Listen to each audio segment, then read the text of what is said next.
Jeg kan ikke have herpes. Det kan ikke lade sig gøre. Det er sikkert bare et eller andet, ikke? Jeg kan ikke have herpes. Pis, nu skal jeg være nøgen for min læge. Det bliver sikkert super akavet. Og hvad hvis mine forældre finder ud af det? Og pillerne er sikkert også dyre. Hvad siger jeg til hende, hvis jeg er positiv? Jeg har jo ikke engang hendes nummer. Nej, men jeg har nok ikke herpes. Det er sikkert bare et eller andet. Jeg er helt sikkert rask.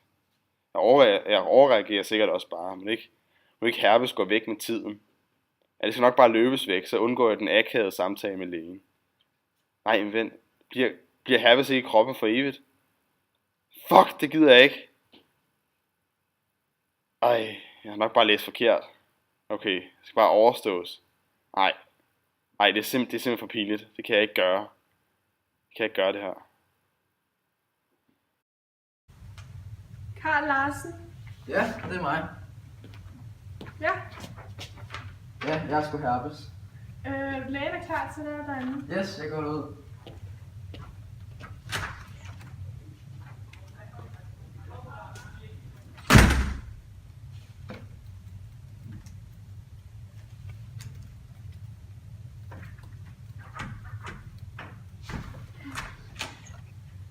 Nå, det var lidt nok.